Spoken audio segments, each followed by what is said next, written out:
Okay, everybody, welcome back. This week we're going to talk about some of the tools you can use to build your case and to enhance your interviews. I call it cool tools, but some of them aren't so cool, but they're all very useful.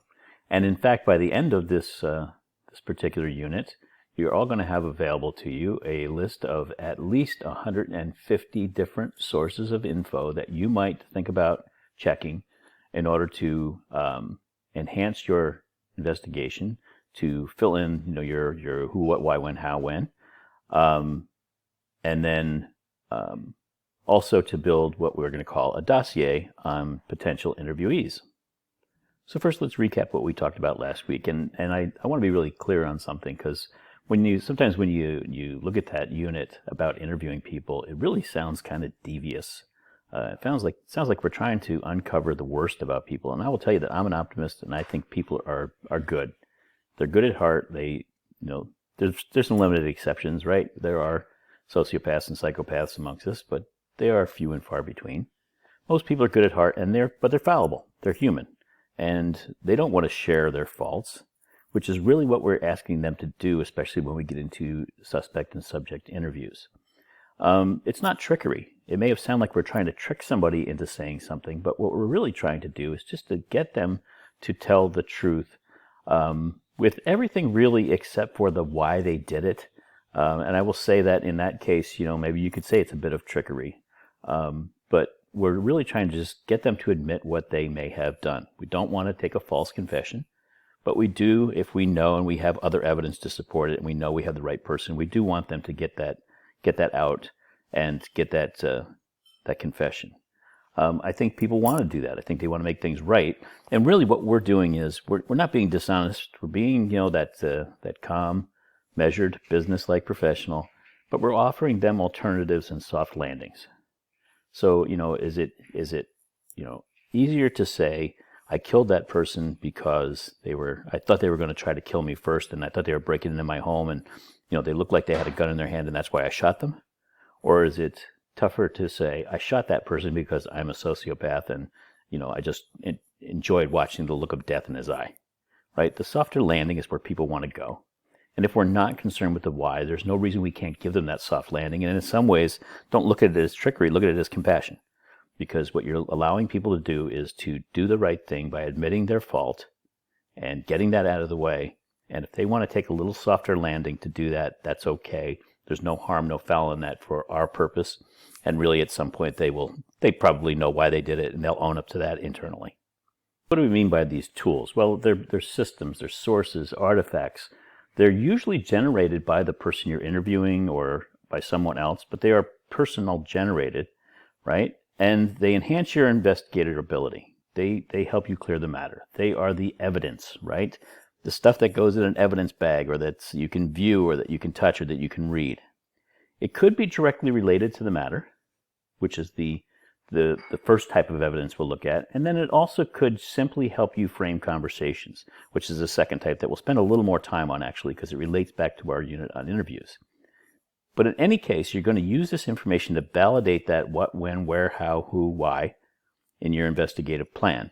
So you're going back to your investigative plan. If you remember correctly, you wrote the questions that you need to answer, the proofs, and then you made some list of things that you're going to use to try to do that. You're going to start there and build on that, but that's really where you're going to, is that second layer of the investigative plan where you listed the tools and potential sources of information. That's the tools that we're talking about.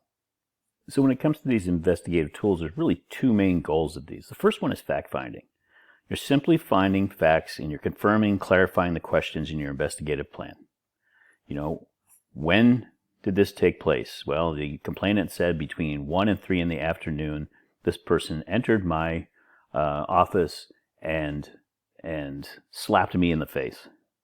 So you're going to confirm that both parties, the person who was slapped and the one who did the slapping, were available between 1 and 3 at the location. You're simply really going down your investigative plan to understand whether or not there was opportunity in this case. There's also the dossier building part, where you're collecting information that will help you in the interviews. So as you're collecting one, you're also collecting the other in most cases. But you're going to build information about both the victim and the potential perpetrator, or the accused, so that when you interview them, you have more information to help guide your interview and help guide some of your questioning. So you really have two main goals of the tools, the fact-finding and the dossier building. In your investigative plans that you wrote in the midterm, you identified many of these fact-finding tools yourself. Time-stamped records, so access control records. When did they run their ID badge on a card reader? What time did it say they were in or out, right? What time did their time card say? When did they punch in and out? Video evidence, right? Stuff from the CCTV, actually VSS system, where you go back and you're looking at the footage. Work and disciplinary records may very well be fact-finding tools in investigation to see whether somebody had a prior instance of something. Their resume, were they working in, and their job description together, were they working somewhere and doing something that they were able to do, that they had a history of doing and they were required to do? Very important in many investigations. All the things that you listed in your investigative plan as potential sources are the first places you go. And then when you find out those may not give you a full picture or may need some enhancement or verification, you'll find other ways to do that. So in essence, if you're looking at your video and you're looking at your card access system, you'll need to verify one with the other. We'll talk a little bit about that in a minute. But basically, you're going by your investigative plan and just ticking off those sources that you have. Hopefully, if you're using OneNote, it's easier. Just ticking those things off that you listed that you want to find your facts so you can verify the people were there, that they indeed, somebody else may have seen it, who the eyewitnesses may have been. So one place you can go to get some of these fact-finding records are your own systems, right? If you are the security manager, as part of, an investigator, security manager, you own certain systems that give you a fair amount of what you need in the fact-finding side. Access control histories. They'll give you the names of potential eyewitnesses, perhaps. If something happened in a certain area at a certain time, and you can go back and see who may have been in that area by way of card transactions, that may give you a potential eyewitness list. Video systems. You could go back to the video system and run the video. And everybody always goes to that, and we'll talk about that in a later slide. But you can put people in places and show their possible field of vision. For instance, if the incident is happening behind the person and the video shows them looking straight ahead, you know that they may have heard something but they didn't see anything. So the video system will help you put in perspective how much of a witness they might be and how strong their account might be. Alarm systems. You will know if there was a door breached. If something was stolen out of a particular room, that room has an alarm door and an alarm went off, well, that's a clue for you to go back and see, again, who may have been in that area. Perhaps if there's video, talk to witnesses who should have been in the area. But again, video is not what you think it is, and we'll talk about it in a minute. And then time date stamps matter. Time date stamps on video systems and access control histories need to be correct. Sometimes they don't update automatically. You're responsible for that, so make sure that they're always in sync. What are some of the other records you might want to look at? Well, job history and promotions, right? You want to see if this person's a fast track. You want to see if they have a guardian angel, as it's called in business. It's the same person they're always working for, always promoting them. You want to look at their resume. It's in their personnel records. You want to see where they've been before, and maybe there's a history of why they're not there today. Their original background check may give you information on where they've lived, where they went to school, and other facts about them that you may tie to your case. The I-9 form, or the immigration form that everyone fills out when they take a job, oftentimes people will present a passport for that. Well, if they have a passport, can you check and see where they may have traveled to? Some issues in the workplace become cultural, and sometimes people bring that cultural bias, if you will, into the workplace, and it's the reason or a extenuating circumstance of a particular wrongdoing. Well, I've had that happen a number of times, so understanding where they may have traveled to is something that you probably want to take a look at. Disciplinary records, obviously.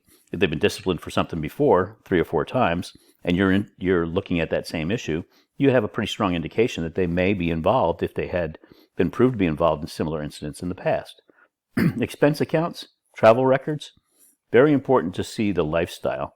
And that's more of a dossier item sometimes than a fact-finding item, but it still can tell you about what their habits are, what they spend on. Is there any travel that looks out of place? Any expenses that look out of place? Same with procurement and purchasing records. What are they buying? And then authorized signing authority. Every company has levels that people can sign for, right? Once you reach a salary position, normally you will have an authorized signing limit. And that's the amount of things that you can buy, a dollar amount. Sometimes it's 0. In my case, I can sign for $50,000 of new purchases. So if I need to buy something and it's less than $50,000, I can sign the purchase order and buy that item for business purposes. Others may have a higher, and in fact, many people have higher than that in business, and others have much lower. Look at what their authorized signing authority is. If you're looking at a theft and they have a very high authorized signing authority, you should be concerned about what else this person may be up to. If they have that much leeway, if they travel a lot, have a very high expense account record, a lot of spending, and you're looking at them for a minor theft, you probably want to dig just a little bit deeper, because it's unusual that someone that has those other tools available in which to commit a crime, which would resort to a petty theft, let's say. So those are all things that you want to do to get a flavor for the person, get a flavor for the case. But again, all of these can be things that are listed on your interview plan, or excuse me, your investigative plan, without a suspect. That if you're looking at a case of somebody cheated on expense accounts, then this would be something that you're going to look at, right? An expense account record. So all of these are sources of records internal to a company that are very easy to get, that you simply just have to ask for and have a good relationship with HR to ask for them. But besides all that, when you get to the interview stage, wouldn't it be nice to know the relationships, the financial status of your suspects and subjects? I mean, look, that goes to the why, and you don't have to prove the why, but it certainly is nice to try to hone in on one, right? The education level of an interviewee. If the crime is one of very intricate embezzlement, right, using a very intricate scheme, it is unlikely that someone who doesn't have a high amount of accounting skill and education is going to be able to perpetrate a crime like that. Understanding your interview's education level then is important. Understand whether people are living outside their means, right? If you understand the person makes $50,000 a year and lives in a neighborhood of $1 million homes, it could be that they have an inheritance. They could be a trust fund baby. Their spouse could have a higher paying position. They're the lower earner, and therefore, their earnings are not impactful on the value of the home. But you kind of want to know whether people are living outside of their means, and that may be a motivator to commit a crime, especially one involving finances. Habits, opinions, and moral compass indicators, all of those things will come into play in an interview.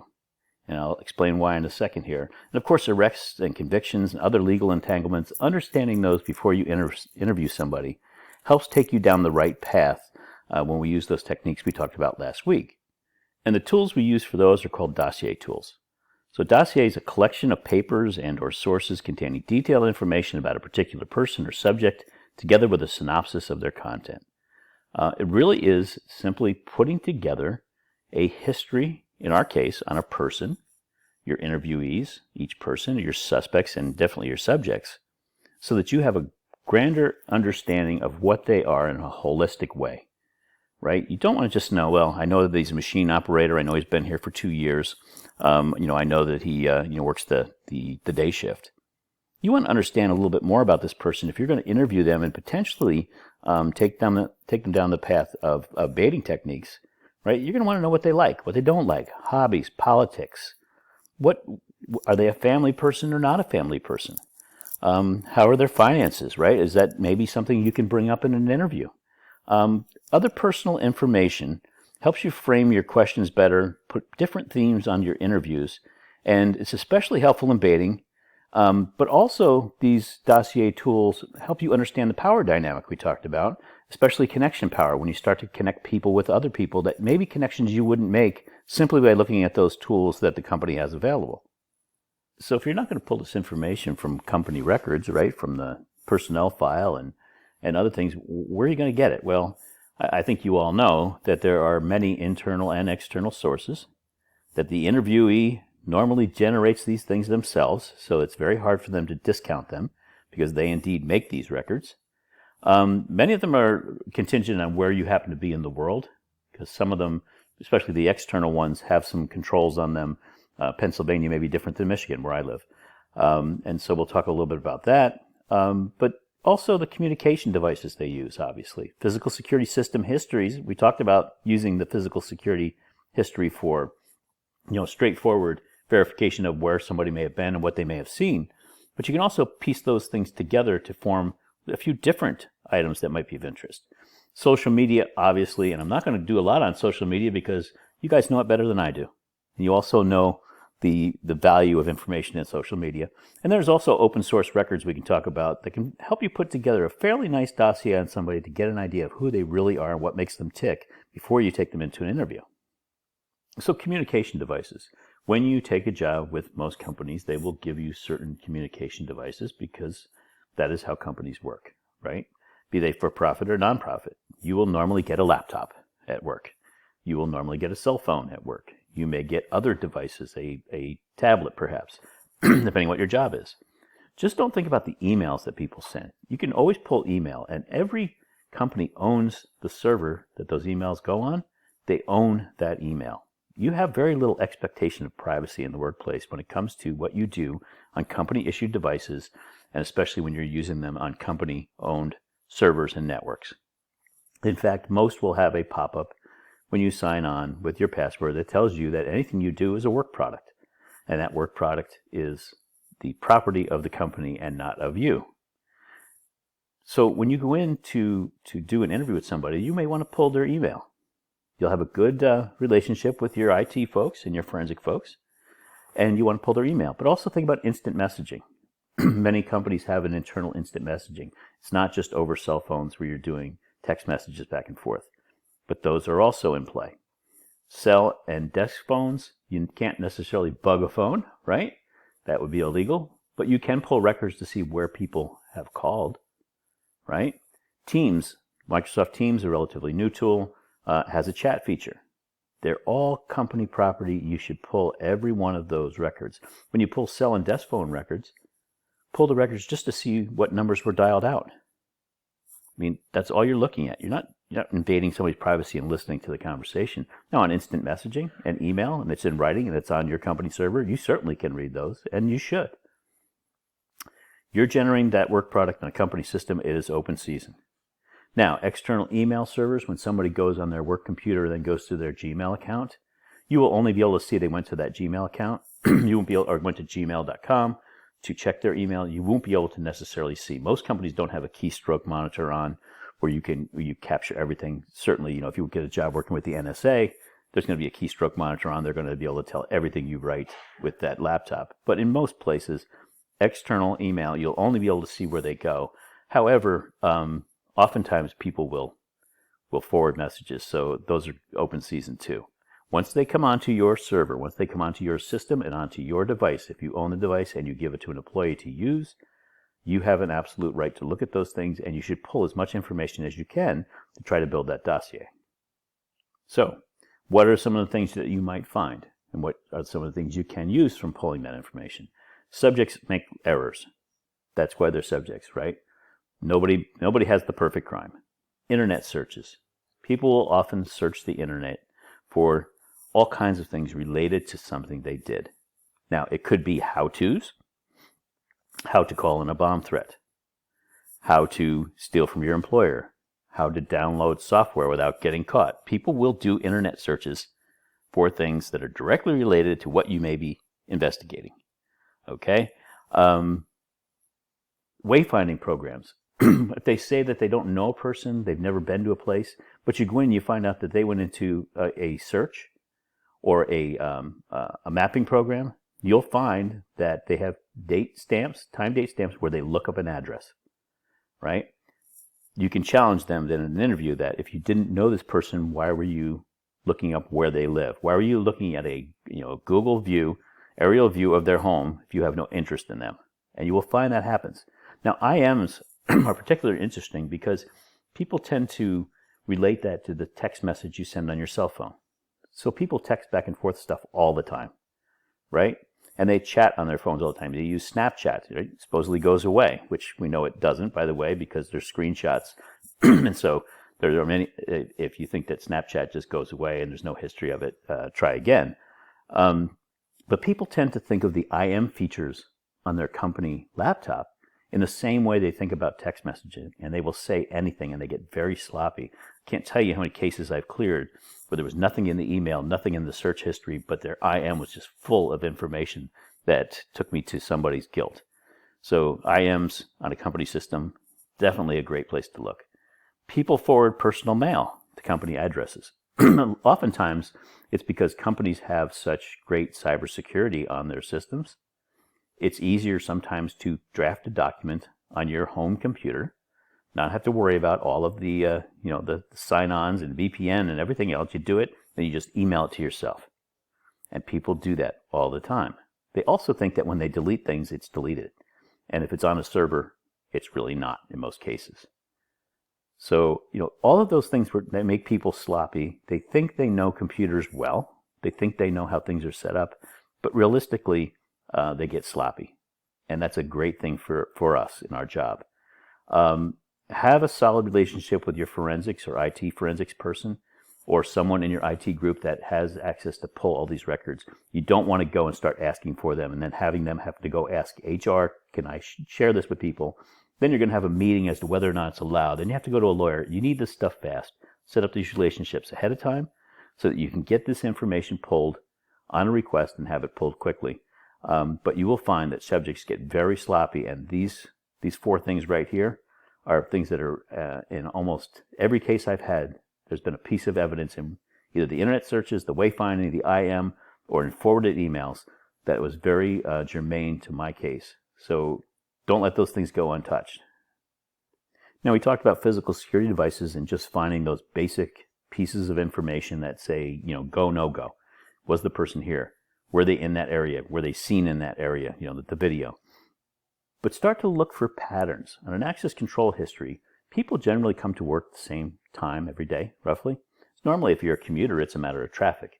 You come into work at 7:45, even though you start at 8, because either you want to get an early start on the day, you want to go to the cafeteria and get a cup of coffee and then go to your desk. You need to get changed to do a job because you work in a place where you need to wear a uniform.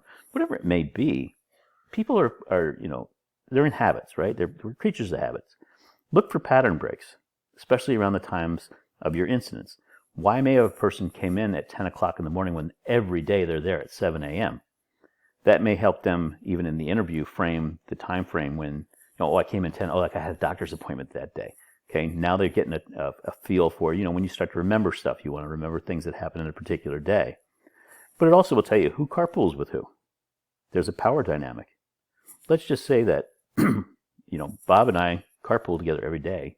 And I know Bob's stealing from the company because every day when we go home, he puts something in the trunk, right? I know that he's just not bringing stuff out that belongs to him. But I'm not going to tell you much about Bob because I don't have a car. And if Bob gets canned, I don't have a way to get to work, and we live out in the sticks somewhere. You probably want to know that power relationship, right? There's a connection and a coercion potential there. So you'll validate opportunity and look for consistent patterns, but especially look for other people who may have the exact same pattern, right? If they come in together every day and leave together every day, you're going to be looking for some power dynamics there. Now, video systems, this is your one and only disclaimer in this class. Video systems are not what everybody thinks they are. A couple things happen with video systems. Number one, a lot of them are pan-tilt zoom cameras. Those of you who have taken my physical security course understand what that means. The camera pans, tilts, zooms, it moves around. It's on a swivel, right? It's on a motor. And I will tell you that when the camera is looking right, that's when everything is happening to the left. If you look at the law of averages, if it takes 30 seconds for a camera to move from its farthest left side pattern all the way over to the right and then come back again, right? 30 seconds, it's a full minute before you get back. 30 seconds away, 30 seconds back. A lot of stuff happens in a minute. And I will tell you that a lot of things that you would think you catch on video, you won't. That's number one. Number two, everybody says you're always on video. Well, when you're walking through a big city, that may be true. A lot of video cameras hanging in big cities. But I will tell you, inside of most facilities, unless you have a reason to cover every inch of your facility with cameras, most of them are not. And the saturation is probably closer to 15-20% of a facility is on camera. That's anecdotal, but I think it's true. There's very little that's caught on camera inside of most businesses. So if you go to a doctor's office, there's probably going to be a camera in the waiting room, by the receptionist perhaps, right? But there's not going to be anything in the treatment rooms. If you go into a store, they're going to cover all the areas for for all the merchandise. Probably not going to be much in the back, mean, where the inventory rooms are, and there certainly won't be anything in the boss's office. He sets the cameras up, right? I mean, he tells them where he wants them. It's not as saturated as you think, okay? You really have to use multiple views to try to piece together a story, but don't over-rely. And I did notice on some of the investigative plans, everything was, I'll check the cameras, I'll check the camera, I'll check the camera. You're not going to really, in reality, have that option. Very little is caught on cameras, so start to look for other things. But if you do have cameras, look at multiple views and multiple, in the time frame, what else was going on around that one. Don't just look at one camera, see something, because you may find that it pieces your story together a little differently if you look at multiple views. Time date stamps. Again, especially in video. Now, most videos are on net video recorders these days, and they are oftentimes synced with the server. They are a server in and of themselves. But not everybody's using net VRs. You still have DVRs, you still even have VCRs out there. And the time date stamp, when the time changes, right? Eastern Daylight to Eastern Standard Time. Somebody needs to go and change the time on the camera, on the recorder rather, and nobody ever does that. It is one of the major problems when cases go to court that the time date stamp on video does not match reality.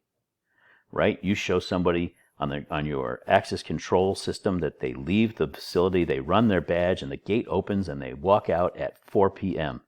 And you've got them on video, and it says 4:06 p.m. on the video. And it's because the two are not synced together. And a good lawyer is going to say, my guy couldn't have been in two places at once. And once you get shot down on one little piece of video not matching other time frames, that whole video becomes inadmissible, and you lose it. Use one source to validate the other, and anticipate what questions people may ask about, did you look at other cameras? Are these time date stamps the same? Anticipate all those questions when you're putting together your case, because I will tell you that physical security devices, and it's embarrassing because you're responsible for them if you're the security manager, often don't match up. But use them to piece together other patterns. You're really looking for consistency when people come and go, and when there's changes, and when others come with them, and then all of a sudden don't come with them. It may help you in a case to understand what's going on with this person in their life. Now, open source records are just that, things that you can go online to search on just about anybody. Now, arrest records and conviction records are different from state to state. I will tell you that I find it interesting. New Hampshire is one that just blows my mind, because when you get arrested, your name and your date of birth, not your date of birth anymore, but your age, and your address can go in the local paper. Bob Jones, 46 of 123 Main Street, was arrested for drunk driving on Friday night in the town of any town. When Bob gets convicted, you have to go and file for Freedom of Information in New Hampshire to find out what he was convicted of. If he copped a plea, it would be different than the DUI you would expect, and what the punishment was. So it seems backwards to me. In most states, arrests are not reported to the public, but convictions are open, and you can go look at them. Now, I found Pennsylvania is tough to go find offender records that did not result in corrections time. And in corrections, I could only find active corrections cases, not past ones. In Michigan, on the other hand, when someone goes to prison, you can always look up their prison record and see what they went for. Most states now have sex offender registries, so you can check there, and you should check there. Online court records can be statewide, or they can be countywide, or some combination thereof. Tennessee, for instance, if I'm looking for somebody in Memphis, I can't go to the state of Tennessee and look to see if they were convicted of a crime in Memphis, Tennessee. I need to go to Shelby County, which is where Memphis is, and look at the Shelby County court, and that will tell me about convictions in the court for anybody dating back many, many years. Every jurisdiction is a little different, so you've got to play around with those online court records and find out. Some of them you have to pay for a service. Arkansas, you have to pay for a service, and you have to post a bond, up to $25,000 bond, which means you buy an insurance policy for $100 that says if you cheat the state and don't pay for the service, they can come and get their money. And then you can go directly into their records once you've posted that bond and fill out the application and paid the subscription fee. And for, I think, $10, you can go in and you'll look up anybody, and they'll tell you anything about them. But you have to subscribe to it ahead of time. You can't do that when the case first comes up, right? It takes time to mail in all the forms and get your bond and all that sort of stuff. So this is things you need to think about ahead of time. Another thing you have to think about in open source records are name checks. And I had a case one time where I had a site where there were a large number of people who were getting warrants served at the place. And the site leader called me and said, I've had like 4 contractors come through here in the last couple of months, and the cops just keep showing up with warrants for these guys. Is no one doing a background check? And so we had procurement audit the background checks of the companies these people worked for, and they said, no, they're coming back with clear records. Well, it's because they were checking Joe Smith rather than Joseph Smith, or Joseph Smith rather than Joseph A. Smith. If you're only doing a check based on names, and there's some of those 1995 one-time background check services only check based on name and approximate age and race. Gender, race, approximate age, and name. That could be any number of people if you've got a very common name. So you want to make sure that any matches you have, you can verify in another way, because, and again, it could be coming back the other way. You're coming back with a clear record when the person does have convictions. You want to check their given name, the legal name that you can find for them, against any criminal records.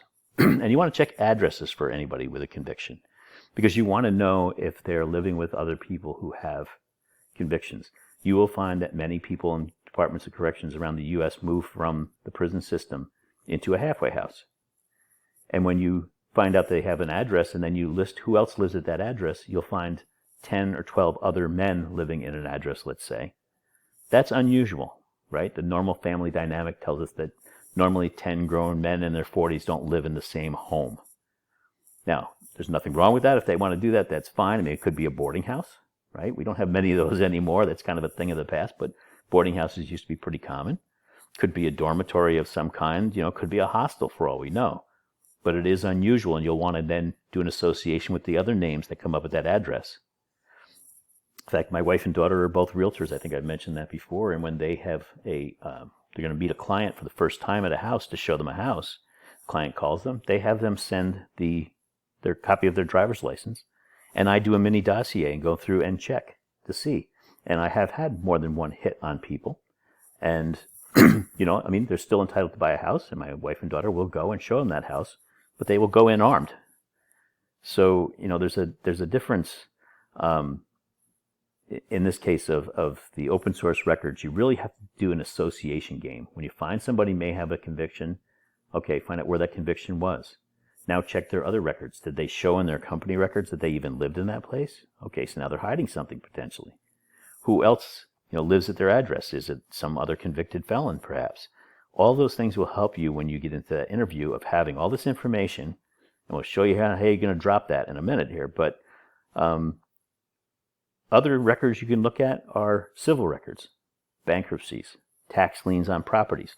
If you have their address, almost everywhere in the U.S., you can take an address, go into a county record, and see the tax record.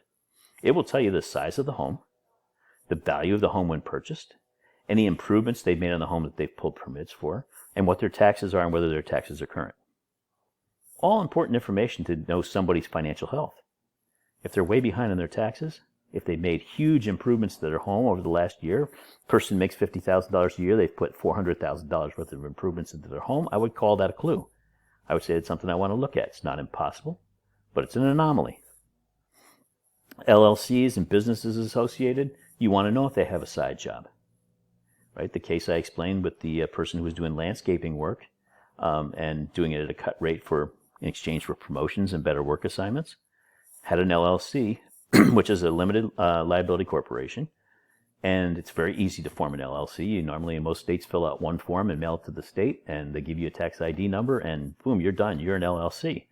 No incorporation, no real protections either. The incorporation gives you a whole other subject, but that LLC is normally associated with a home address, and you want to know if there's other businesses going on there. Property records, and then obituaries. I have found some interesting things in obituaries, quite frankly. Somebody has just recently lost a close family member. They will be listed normally in the obituary. You pull those just online. Can be county records, can be newspaper records. They may have inherited a lot of money, which may answer some of those questions on finances for you, but inheritance takes time. The day somebody dies, you normally just don't inherit all of their money. I mean, it's normally a year process or more. And death is expensive. If they've had parents who have been ill, recently passed, they may have mounting medical bills from a family member. Those are all things, all of those records are things you want in a dossier. They're going to help you frame your interview, especially when you get to subjects and suspects. So we're gathering all this information from all these different sources so that we can try to make a better interview. Okay, social media. You guys know a lot more about social media than I do. There's no question about that, because you grew up in a generation where social media is something that wasn't new, something you basically were raised with, right? But I will tell you, there is no limit. I said how unthinking. There is no limit to how stupid people can be with social media. No limit. Some of the hits I've had on people I was going to interview. I had a guy who I was going to interview, and the first time I put in his name and came up with a Facebook account, he had a bag of pot, a 9mm pistol in one hand, and a handful of $100 bills in the other. Now, the pot was illegal. He may have had a pistol permit. I don't know where he got all those $100 bills, but he was trying to play big guy, and he was trying to sell me on the fact that he was the most upstanding citizen in the world. It was just really kind of a bizarre picture for somebody from what he was trying to portray he was. I had a person who was putting out invitations to underage girls on social media. Had him in an interview on a I think I even may have talked about this case. It was a destruction of private property case. And when I sat there in the interview, I pulled up his social media account, and there it was. And he was obviously knew that the girls he was talking to were 15 years old, and he was trying to invite them to meet him at a bar. I mean, the guy was an idiot, right? But those types of things are very good to know when you're going to go and interview somebody. I have found people that have separate accounts, and I'll call them separate families, because in my case, it was not married, but the person was married to one person and had a girlfriend in another city, and basically one didn't know about the other. He was taking business trips every other week, and his business trips were to stay with the other family. This case is just now going to go to court, actually, and it was just bizarre to me. I couldn't figure it out. And at one point, he had 3 of them going like that. So he was home for 1 week and then gone for 2 on business trips. Business trips were on the other side of town with the other family. And he had social media accounts that showed him 3 different accounts at one point that showed him with the different families. And he had children in each one of these cases. I have found photos taken off the net that people claim to be theirs. Here's my new car. Here's my private plane. Here's my yacht. And then you go and you search and you find, obviously the person didn't have any of those things. And they just took photos off the net, put them there to try to impress people. And then obviously fake names and profiles. If you've not seen Catfish on MTV, watch it, because it's hilarious if you ask me. But social media really is, while it's important to some people, and I know that it's a great way to communicate, and I know that, many of you were brought up on social media and use it a lot. It is indeed a cesspool of information that is great for an investigator. And if you have things in your social media accounts, it's too late to erase them, but it's not too late to start to try to change them. And I will just leave my admonition at that. But I will tell you, from an investigator standpoint, social media is just the greatest thing since pop-up toast. It is fantastic for pulling information. So obvious places you go to Facebook, Twitter, Instagram, MySpace. If you haven't heard of MySpace, it's it was an original version of Facebook, if you will. Not quite as sophisticated, but it's still out there and it still has crumbs. And it will give you some insight into people. And look, in MySpace, I don't think it's been used for 20, 25 years really actively by anybody. But when you can go in and you can find crumbs of what people were like and some of the things, and maybe even connections that they still may have, it does help you. LinkedIn is a really good one in that many of the profiles are not complete. Very unusual that somebody would put in a job that they got fired from. So if you have a resume and you compare it with their LinkedIn account, you may see that their resume says they worked somewhere, right? Because you got to have some time frame in a resume, right? But that's not mentioned on LinkedIn, or vice versa.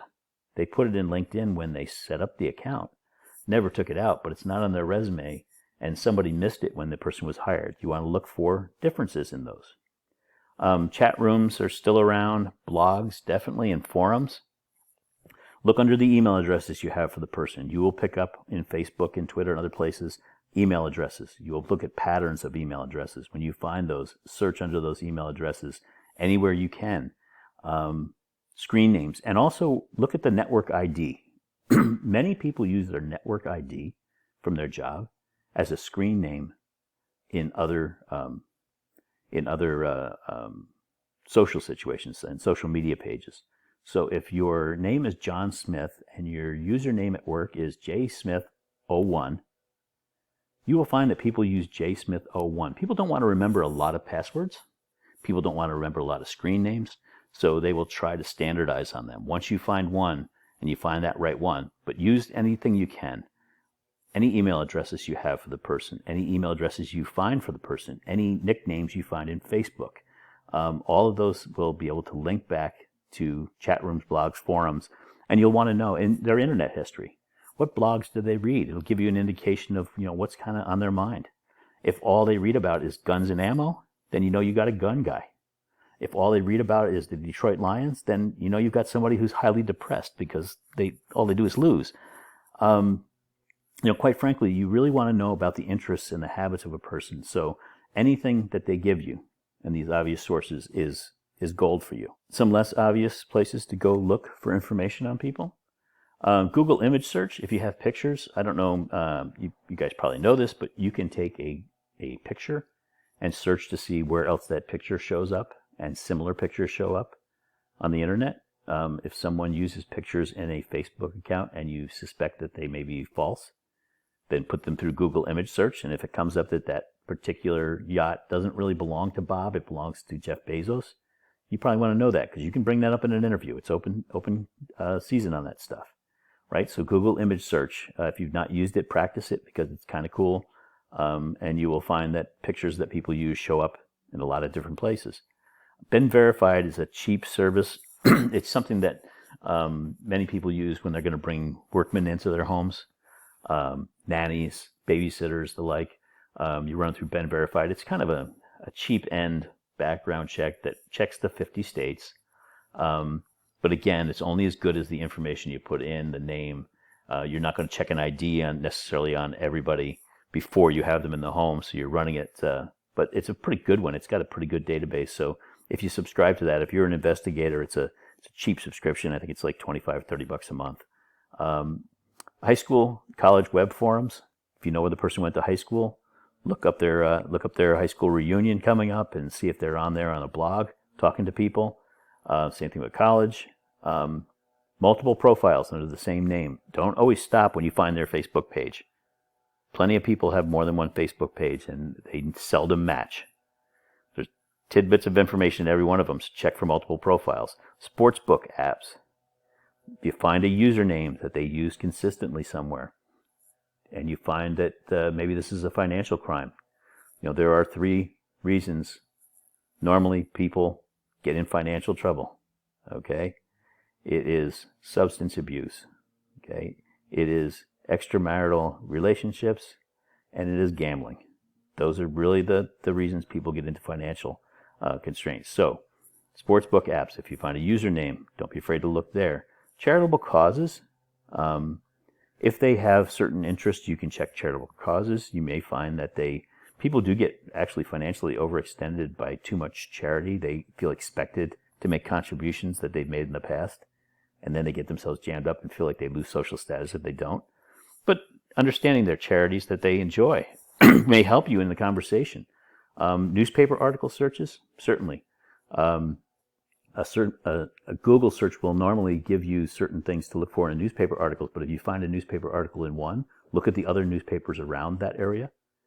If you find them in the Butler Eagle, you may want to look in the Pittsburgh paper to see if there was a different twist on a particular article, right? That you get more information on. And then political affiliation and voter records are telling in 2 ways. It gives you address changes that may or may not match up with what you have, and also will tell you whether or not they are really politically active. If you find that they are registered in a political party, you may want to go look at that party's records to see if they're politically active. That may help you in your conversation. We're not casting aspersions on anybody's politics. We're not saying they give to the wrong charities. We're not saying there's anything wrong with sports book betting. And we certainly hope they went to high school and college and they stay in touch with their old friends. But you're gathering information that you can use in the interview. So now we've gathered this dossier, as much information overload, if you will, on the people that we're going to talk to. We want to be able to frame our interview questions, find common ground, things that can loosen up a conversation. And if you know something about somebody, think about when you meet somebody for the first time. And you know a little bit about them. You meet somebody and you know that they're really a big football fan, right? They show up at you meet them somewhere and they're wearing a Steelers hat. Well, one of the questions, if you're just trying to break the ice, is, so a Steelers fan, I see, huh? I mean, it's really just something to loosen up a conversation. If you already know that they're a Steelers fan because you looked it up, you might want to say, yeah, you big on football? Already knowing what the answer is. Oh, yeah, I'm a Steelers fan. Oh, yeah. I'm a big Ben fan. I love the guy, right? Loosens up a conversation. It also may help you to apply some gentle pressure, and we'll go over that.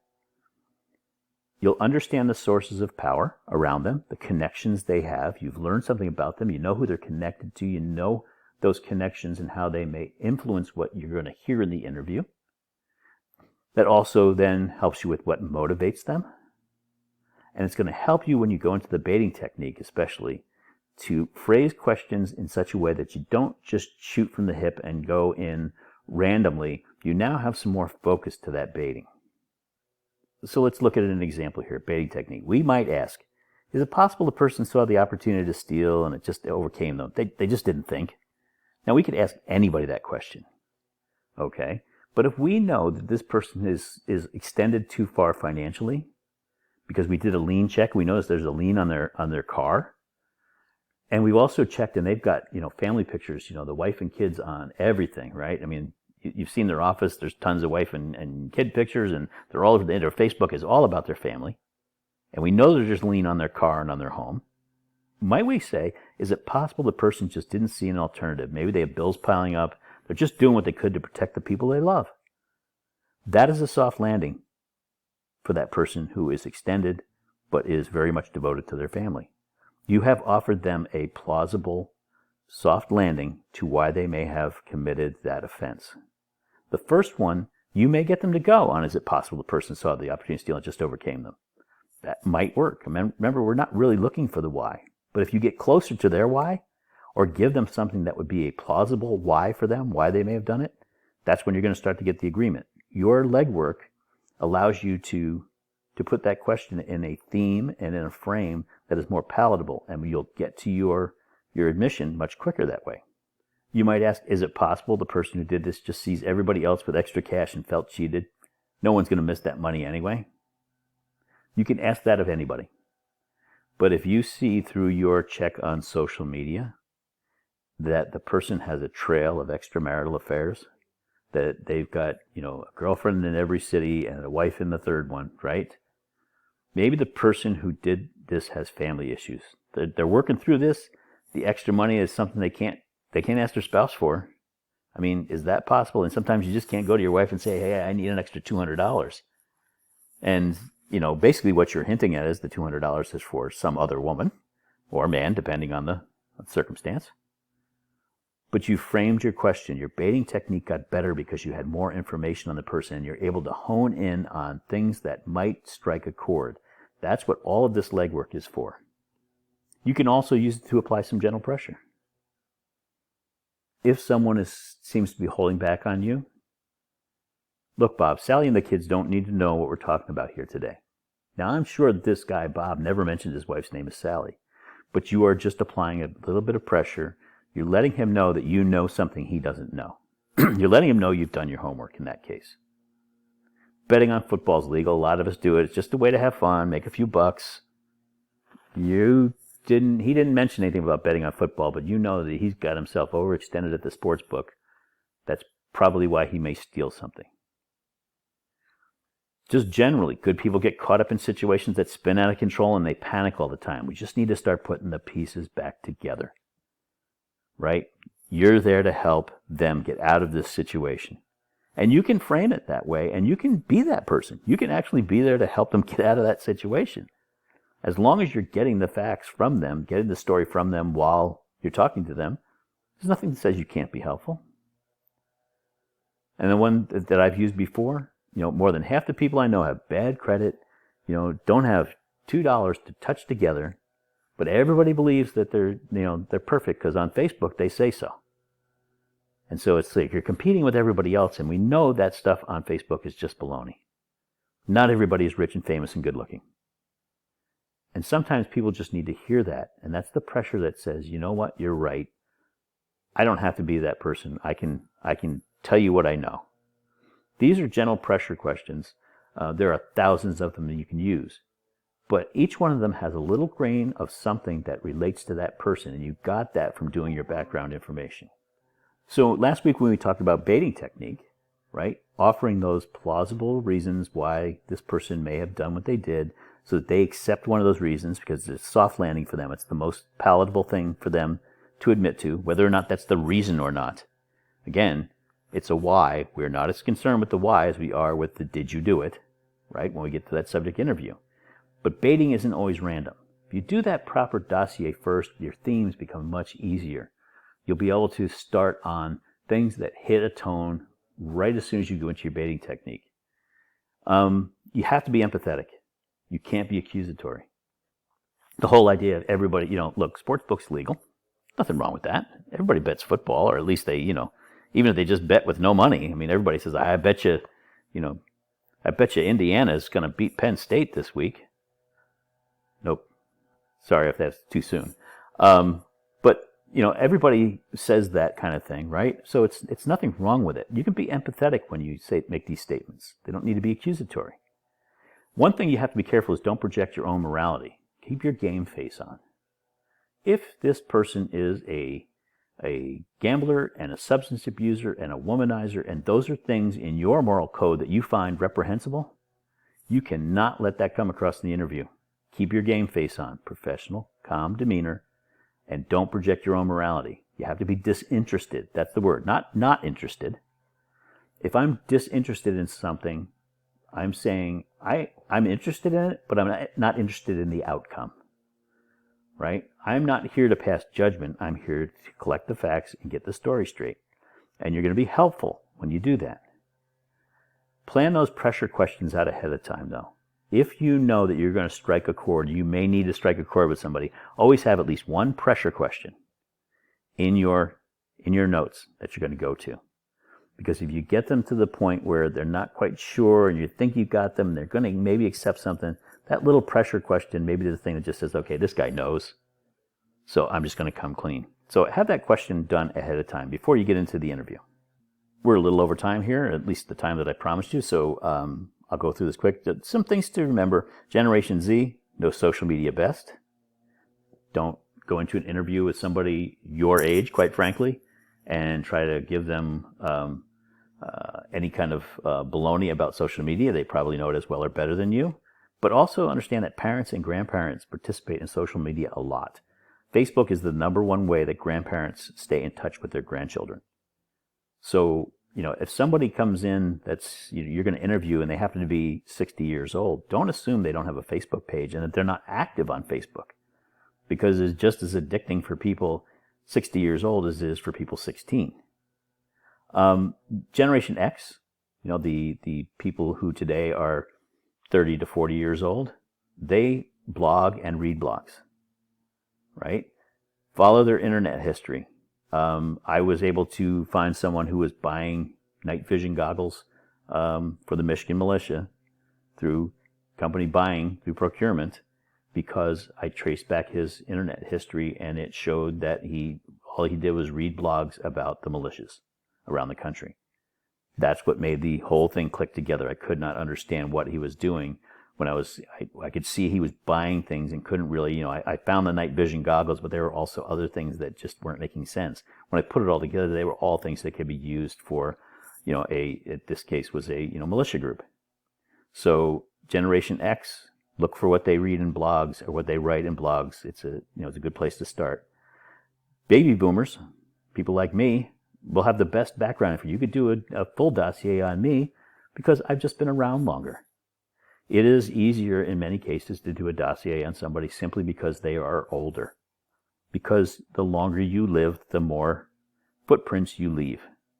So with an older person that you're going to interview, I would suggest that you go through and really press on that dossier. Don't assume that, okay, there's not going to be much in social media, and they've been here forever, so there's no arrest records. People get arrested and convicted while they're on the job all the time. They take vacation for their 1 week jail time they have to do, and they're on probation, and you never know it.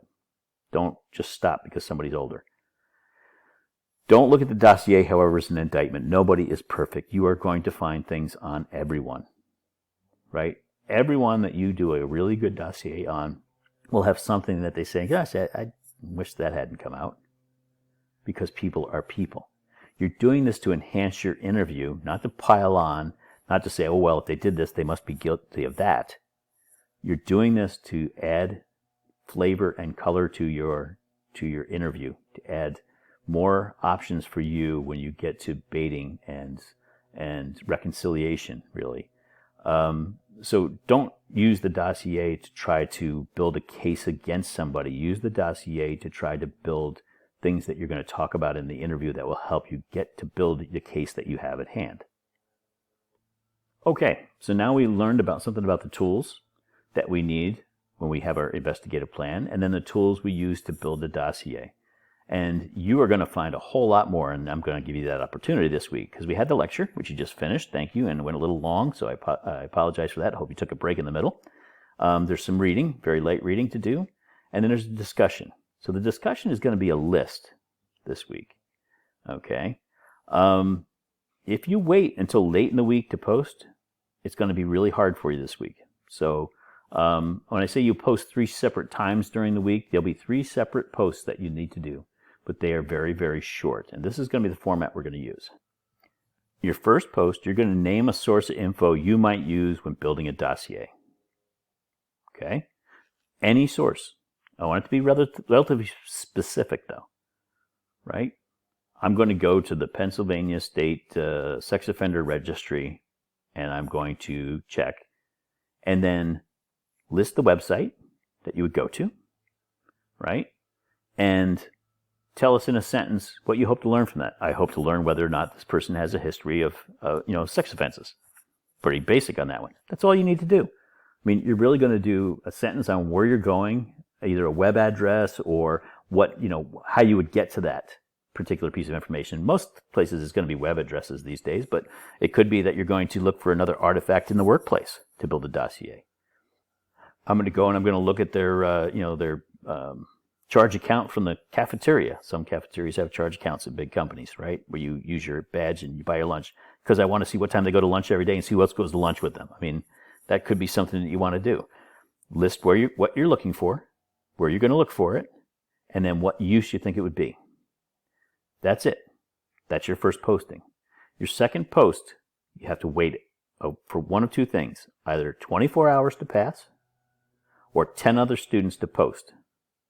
So you'll need to go in and check. Have 10 other people posted, or has 24 hours passed? And then you're going to do it again. And then you're going to do it a third time. Okay? But you can't post your first post and then a second post with another one and the third post with another one all at the same time. You post one, then you wait for either 24 hours or 10 more postings, whichever comes first. Then you can post your second one. Then you can post your third one after waiting 24 hours or 10 more students to post. Nothing can be repeated. This is the tough part. Repeats don't count. You need 3 original posts to get credit. So you can't use something somebody's already used. So if you are someone who likes to come in on Thursday, you're going to have to read everybody's posts there, everybody's suggestions, and cross those off your list because you can't repeat anyone that anybody else has used. So if you get in early, the first one who posts, the first post is easy. If they wait for 10 more people or 24 hours, then they only have 10 more to check and see, okay, I can't use that one, I can't use that one. Okay, I got another one, I'll use this one.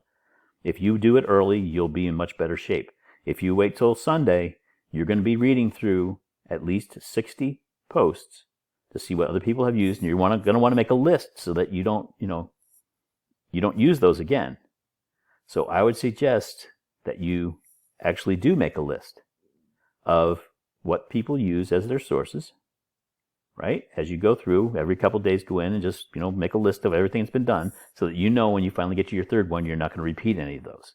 If you have questions about that, certainly call me and ask me about it. But just remember, no repeats. One more time for everybody. You're going to post on 3 separate occasions.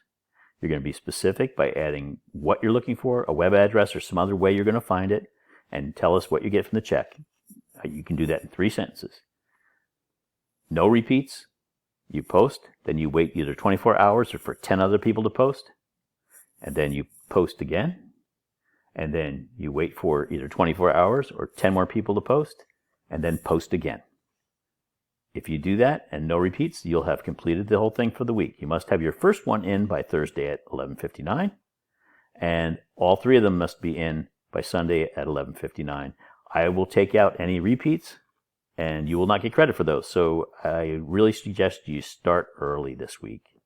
With that, we have gone through our investigative plans, our investigators' demeanor. We have looked at how to conduct interviews. We've looked at power dynamics that may impact those interviews. Now we've looked at building a dossier to enrich those interviews and make them even easier and more focused, especially when you get to subjects and suspects. So we'll keep building on that in future weeks. Have a great week. If you have questions about the discussion, I will be active in the discussion this week because I am on vacation from my other job. So I will be active, and I will see you on campus.